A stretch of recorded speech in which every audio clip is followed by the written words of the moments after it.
So hello guys, সবাই কেমন আছেন? সবাই বলতে আসসালামু আলাইকুম। আপনারা সবাই জানি ভালো আছেন, আমি কিন্তু নেই ভালো। কারণ আমরা আজকে আসছি অন্যরকম একটা ভিডিও নিয়ে চলে আসছি, বিবাহিতদের কাহিনী আর অবিবাহিতদের কাহিনী। চলুন যাই তাদের মুখ থেকেই শুনি।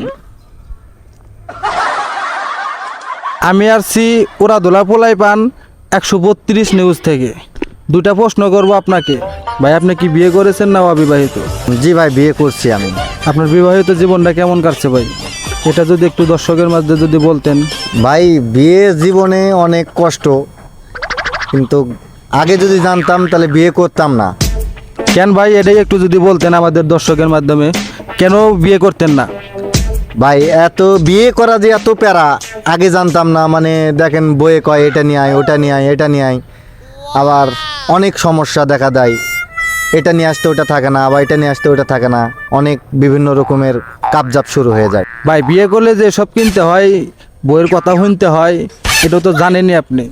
তারপরেও আপনি বিয়ে করলেন, এগুলো তো শুনতেই হবে, ঠিক আছে না? আচ্ছা, যাই হোক ভাই, আমরা দুঃখের কথা শুনলাম, অনেক ভালো লাগছে। যা কথা বলার আমাদের ফ্রেন্ড সাইকেল মনে করেন যে সব এসএমএসে বলবে। আচ্ছা ঠিক আছে ভাই, আপনি দেন, পোস্ট করে দিলাম আপনাকে। হ্যাঁ আচ্ছা আচ্ছা দেন। সোহেল গায়েস, শুনলেন বিবাহিতদের কাহিনী, এবার চলুন অবিবাহিতদের জীবনী।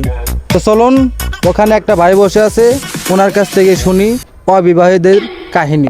ভালোবাসা পুতুল খেলা নয়, ভালোবেসে আমি এখন পার্কে বসে গাই গান। ভাই, আপনি এখানে বইয়ে থেকে যে গানটা ধরছেন, আমার মনে হচ্ছে আপনি বিয়ে করেন নাই, না বিয়ে করছেন? না ভাই, এখনো বিয়ে শাদী করি নাই, তবে দেখা যাক, যদি কপালে লেখা থাকে তাহলে হয়তো করব। আচ্ছা, যাই হোক, করতে চাচ্ছেন আর কি। আচ্ছা, এখন যে আপনি বিয়ে ছাড়া আছেন, এটার আপনার অনুভবটা কি মনে করতেছেন? যদি দর্শক যদি উদ্দেশ্যে যদি বলতেন কিছু। আর ভাই, বিয়ে তো করতেই চাই। বিয়ে একা একা আর কতদিন থাকবো বলেন? বিয়ে তো করাই লাগবো। বিয়েতে সুখ আছে অনেক। সুখ আছে? হ্যাঁ, যারা বিয়ে করে নাই তাদের। আচ্ছা, সুখ আছে কেমনে বুঝলেন সুখ আছে? এই যে দেখেন ভাই, একা একা আছি, পার্কে বসে সময় কাটাচ্ছি। যদি বিয়ে করতাম তাহলে বউটা নিয়ে পার্কে ঘুরতে পারতাম, বা বাসায় গেলে তার চাঁদ মুখটা দেখলে কি ভালো লাগতো। বিয়েতেই তো সুখ ভাই। আপনি কি বিয়ে করেছেন? না, আমার কথা বাদ দেন, আমার কথা আমি না আসি। আচ্ছা, আপনি তো এটাই সুখ আপনি অনুভব করেন, এই তো? আচ্ছা আচ্ছা, উঠি, ঠিক আছে। ভাই ভাই, দাঁড়ান, আপনার কাছে কি মেটে আছে নাকি? আমার কাছে মেয়ে বলতে আমি তো আর ঘটক না যে আমার কাছে মেয়ে থাকবে, তাই তো না?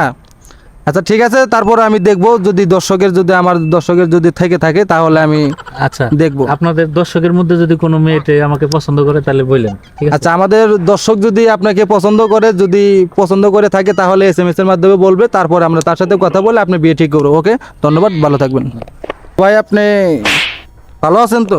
আলহামদুলিল্লাহ। ভাই, আমি শুনলাম আপনি বলে নতুন বিয়ে করেছেন। জি ভাই, এই কয়েকদিন হলো করছি। আচ্ছা, নতুন বিয়ে করার আপনার মানে কতটুকু আপনি সুখে আছেন বা কতটুকু অশান্তিতে আছেন, যদি আমাদের বন্ধুদের যদি বলতেন।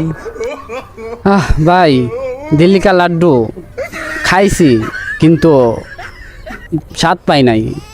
মানুষ বলে সেই স্বাদ, আবার স্বাদও না, কিন্তু আমি তো স্বাদটাই পাইলাম না।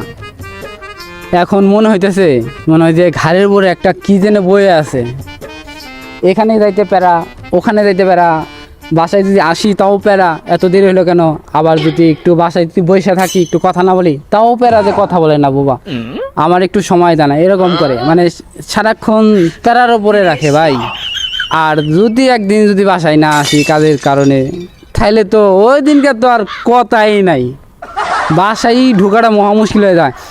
কই বেজে দেবো, কয় মিনিট, কয় সেকেন্ড, কোথায় ছিলাম, কোথায় থাকবো, কোথায় আসতে এত সময় লাগলো কেন ভাই? আমি ভাষায় প্রকাশ করতে পারবো না, আর প্রকাশ করার নাই। এখন আপনারা জানেন আসলে ভাই, কি বলবো, বিয়ের আগে তো অনেকভাবে বললো যে বিয়ে কিন্তু সেই রকম একটা মজা, যেমন দিল্লি কা লাড্ডু খাইলেও পচকাই দেবো, না খাইলেও পচকাই দেবো। কিন্তু এ কথা শোনার পরে মনে হলো তাহলে একটু খাইয়ে পচকাই দেখি, কিন্তু এমনভাবে যে পচকাইছি ভাই, এটা আর কইতে পারি না। অনেক দুঃখের একটা বিষয়। আচ্ছা ভাই, আপনি কি বলতে চাইতেছেন আপনার বউটা কি একটু দরজাল টাইপের, নাকি আপনার মানে একটু টাইপের, মানে অন্যরকম টাইপের, নাকি মানে ক্যাসাল ঝগড়া মানে বেশি পছন্দ করে বা আপনার সাথে ক্যাসাল ঝগড়া করতে চায় এরকম টাইপের নাকি? বলবো ভাই, দজ্জাল তো না, এর উপরে যদি কোনো একটা কিছু থাকে উপাধি দেওয়া যায় ওইরকম একটা কিছু। দজ্জাল বলে একটু একেবারেই অল্প বলা হবে। সো ভাই, আপনার কথা অনেক শুনলাম। এখন আপনার কাছে একটা প্রশ্ন, মানে যারা বিয়ে করেছে তাদেরকে কি বলতে চান, আর যারা বিয়ে এখনো করেনি তাদের উদ্দেশ্যে কি বলতে চান, যদি আমাদের দর্শককে যদি জানাইতেন আর কি। এখন মানুষ যেহেতু জন্ম নিছি, সেহেতু এই কাজটা আজ হোক কাল হোক সবাই করতে হইব, বিয়ে করতে হইব, সংসার জীবন যাইতে হইব। কিন্তু তারপরে আমার একটা কথা আছে, যারা বিয়ে করেন নাই ভাই তাদেরকে বলতে চাই যে একটু যখনই বিয়ে করবেন পরিবারের মত নিয়ে এবং কি দেখাশোনা করে ভালো করে যে আপনার সাথে অ্যাডজাস্ট হয় কি না, এভাবে দেখে শুনে বিয়ে করবেন। আর যদি মনে না আমার এই অবস্থা দেখে মনে যদি না চায় তাহলে ভাই অন্তত এই রাস্তায় এসেন না।